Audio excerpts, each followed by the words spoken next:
I think as I'm growing older, I'm really reliant on speaking to people from younger generations. I get a lot of inspiration from my two oldest kids who are 25 and 21, and you know how they lead their lives and what's sort of the next way. I mean, in technology or whatever it may be, I certainly don't feel that I'm ahead of the curve, to be honest, or a step ahead. I actually never did. But I do feel that I still have to keep trying and that I have to keep pushing for the values and the vision that I have. My new passion is trying to find a way for humans to connect more with nature, which is also why I desperately wanted to come to New Zealand. And I'm going to spend some time in nature while I'm here. Because I think to some extent, we've lost touch with how important nature is and that we're just creatures on a planet. We live on bricks and we think we're a superior race and we don't have any sort of, sense of how we're 100% dependent on the ecosystem in which we exist.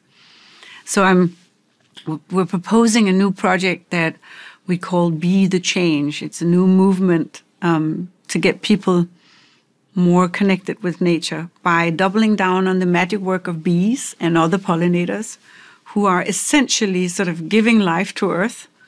All flowering plants are pollinated to some extent, and they're critical to our food supply, and we forget that when we live our daily lives. And they're going extinct.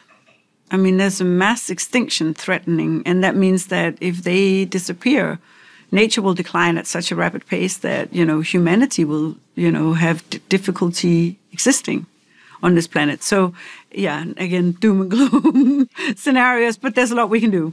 And I think that's back to sort of the hopefulness and sense of that.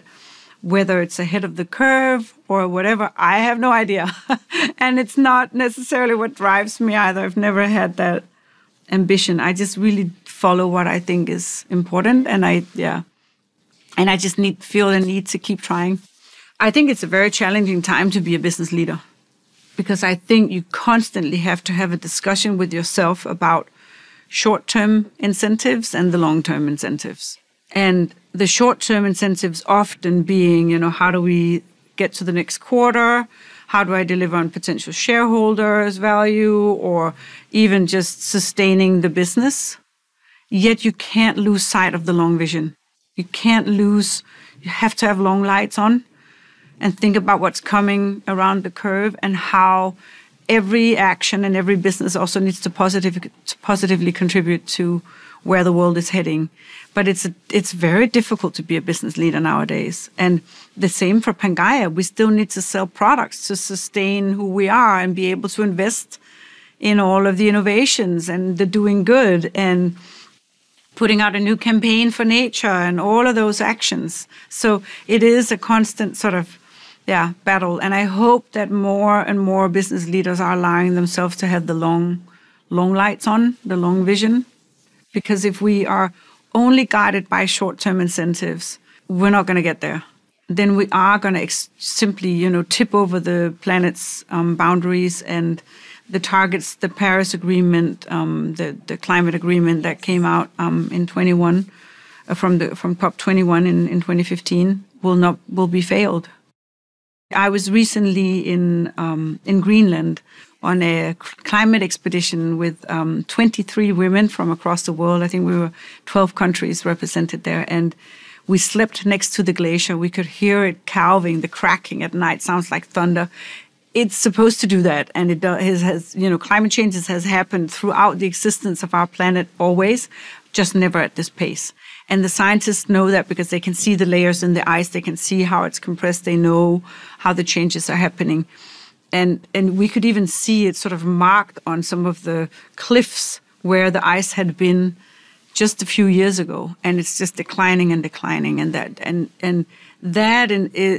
some point it will reach something that is like an irreversible tipping point, because the less of the white, the less sunbeams are reflected back, the more dark spaces, the more heat we absorb, the more ice melts, and then it's sort of irreversible.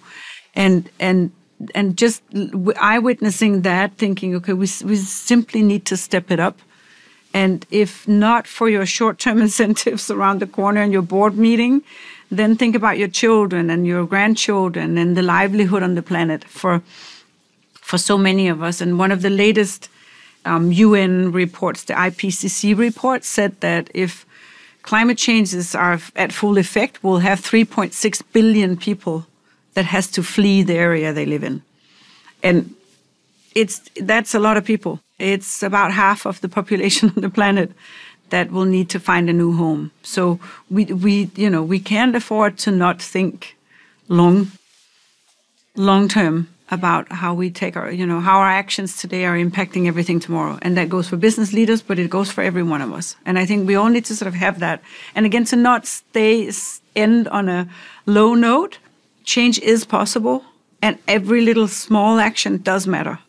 Separate your garbage, buy organic, eat more plant-based, fly a little less, recycle your clothes, buy something but still enjoy. And I think, we still need to enjoy consumption and being in life, but we just all have to consider it as a budget in a way, and just have a little bit of a sense, okay, if I fly to New Zealand, what do I then not do next? How can I cut on something else?